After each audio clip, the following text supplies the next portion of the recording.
naman tayo sa dalawa pang magulang. Narinig niyo po example ko? Ayun. Ayan. Ang topic po kasi is obedience. At the moment na tinanggap natin si Jesus Christ, gagawa tayo ng mabuti. Ngayon, sinama ko po si Nene sa bahay namin. Ang kulang po is itlog maalat. Sagot ni Nene sa ina ko na ayoko ng itlog, di ba ako makain yan? Hindi umalis si Nene. Sinabi sa akin ng nanay ko na huwag ka na lang sumama dyan kay Nene. Arte, hindi mo makain itlog. Ano pong gagawin ko?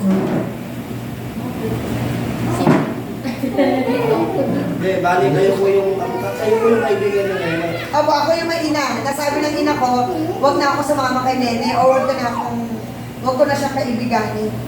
Eh, mahal ka rin si Nene. Ano pong dapat gawin niya? Parang hindi naman po tama. Pwede naman pong pagsabihan. Parang hindi ma-open siguro yun na ano. Sabihan.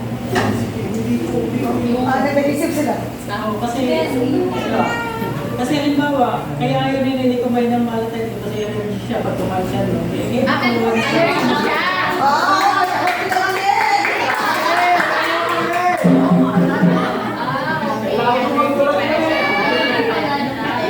Pwede lang hindi. Allergy siya. Huwag natin pilitin. Nakita niyo kung paano sila mag-deep dive kung ano yung cause of reason why. Hindi sila tumingin ng negative kay Nene, na ma-argue si Nene, but nakita nila possible na may allergy. Okay.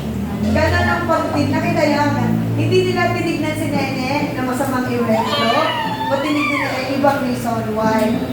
Hindi katulad ng ibang magulang. Ano rin kasi, based din sa mga kagaya lima anak ko, may kanya-kanya silang ayaw sa pag yung ulam na yun, hindi yung makain yung isa. Talaga to. Parang di pa May rin mga ganun na din sa mga anak ko. Pag ayaw niyo ng ulam, ayaw niyo talaga. Di mo rin siya mapipili. No choice ako. Oo, meron yan. Yung mga yan, may kanya kasi yung ayaw, may kanya-kanya silang gusto. Kaya dapat ang lutuin mo yung para karaw yung gusto. So ngayon, narinig natin ang side ng mga parents. What would be your first move? Okay, sinabi ng ina ko na yun ha, narinig niya sa sinabi ng magulang. Ano yung first move niyo?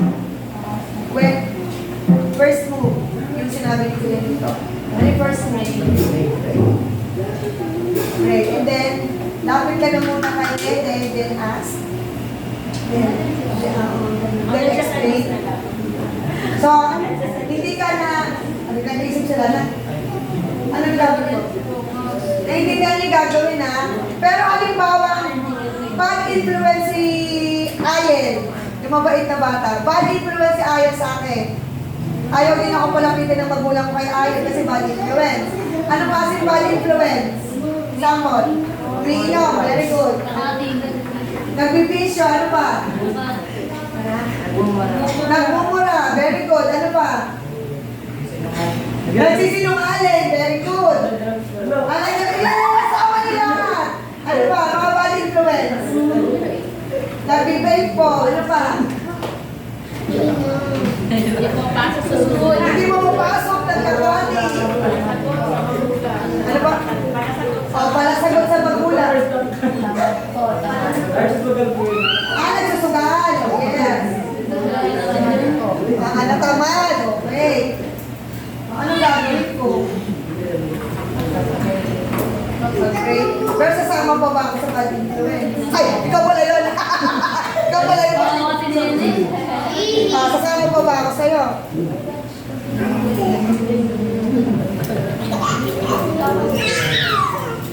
Pwede rin, sasama pa ba ako sa kanya? Ngayon tayo dun ha. Bakit kaya? Paano mahal naman yung kaibigan ko sa Ayen? Paano influence siya? Paano gagawin ko? Akaya sa tamang nito. Wow! Kaya sa tayo! Okay. Parang dala kami. Hindi mo, alam mo yan. Minsan po malalalim po yan. Kasi yung question ko po, level sa age nila. Pero may dumarating pong time sa alam na.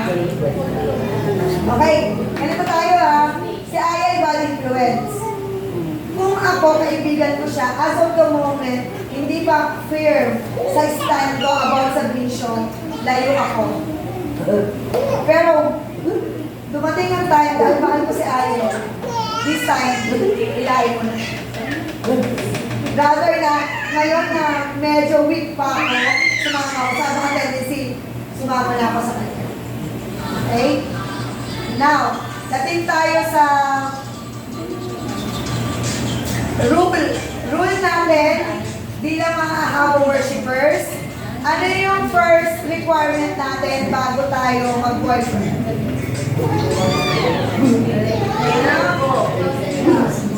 First! Ano na? Si God, very good. Si God ang first. Family. Studies. Trabaho. Ari-ari. Gusto ko sa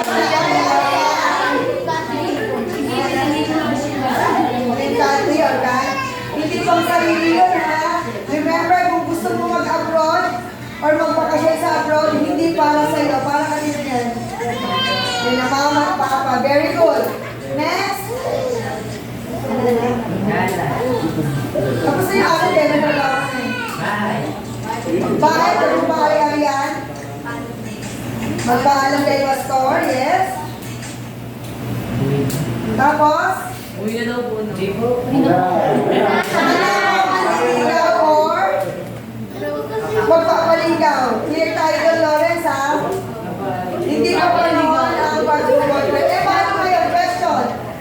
Eh, crush na crush ko si Lawrence. Crush na crush ko si Lawrence. Ngayon, crush na crush ko si Lawrence. Eh, wala naman si Manang, si Tito Lawrence. Hindi ako nakikita.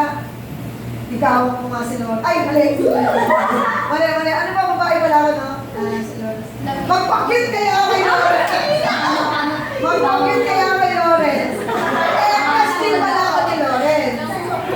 Sorry. One. Tapos, nanligaw siya, sinagot ko. Eh, hindi naman ako nakikita ni Mana. Hindi naman ako nakikita ni Tito Mel. Pero yung magulang ko, naririnig ko, pahapyaw, okay lang sa akin ang mag-boyfriend o mag-boyfriend. Saan ko ilulugar ang sarili ko? Ano tama? Ayos lang sa magulang ko eh. Na mag-boyfriend, mag-girlfriend ako, nag-aaral pa ako. Pero sabi sa church, hindi pa sa ngayon ang pag-boyfriend. Saan ko ngayon ilulugar ang sarili ko? Saan ang gagawin ko? Yes, mag-pray. Ano nang gagawin ko? Ayun, ano na? Ah, yes, I love it. Meron po kami code. Bigyan na po ng pusa. Ibig sabihin, kung pag nag-on man kami ni Lawrence, ikat na namin. Pusa. Bakit question? Bakit ganon? Ang dali nung sagutin si Manang sa loob ng church. Pero once nasa labas na ako ng church, andun na ulit natin. Sinunod sa pogi kasi. Ano yan?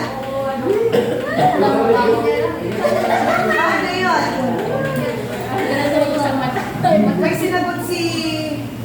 May sinabi ka kanina. Dinadaya mo, hindi ang sarili mo. Mahiya tayo sa pangako natin sa Panginoon.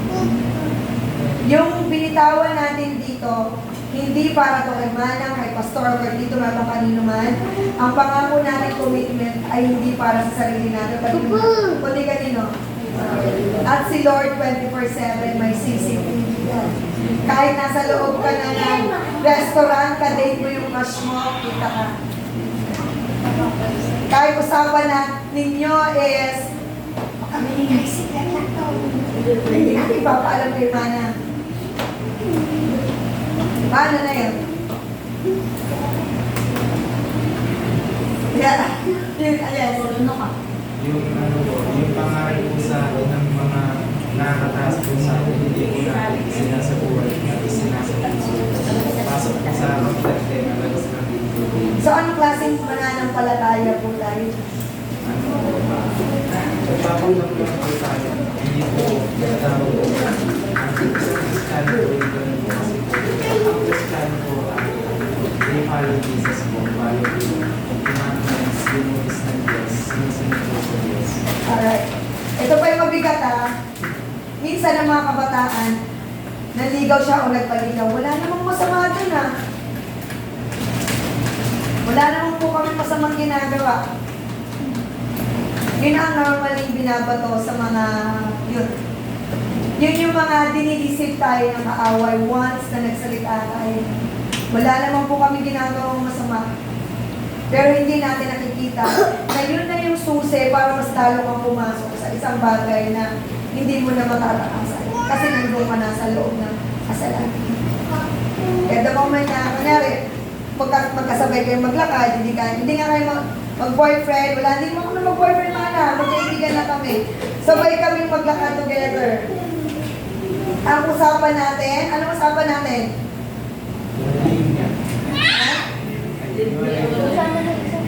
Yes, very good. Kung kaibigan mo siya, fine. Yung lalaki to magsama mo ng isa. But never, babae at lalaki, babae at lalaki.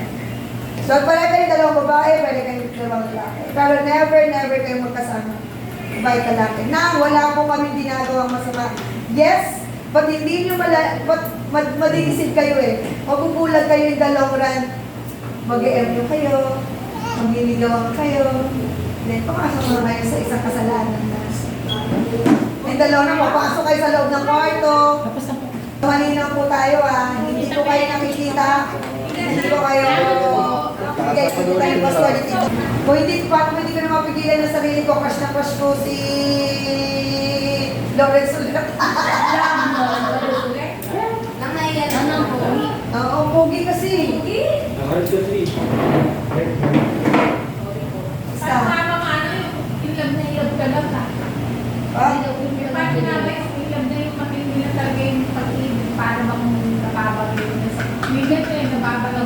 Kaya nga po nandito po sila. Para bago man dumating doon, may stop na po. Kasi hindi wala po problema ang pag-ibig. Pero sa edad po nila, hindi po napapanahon. Malinaw po sa kanila yan. Kaya paulit-ulit po namin pinapaalala. Para halimbawa, hakbang na sila sa isang bagay, maudlot po. Yes. Basta, wala masama sa pag-ibig. Basta nasa tamang panahon at wala sa Panginoon. At pagdating ng panahon.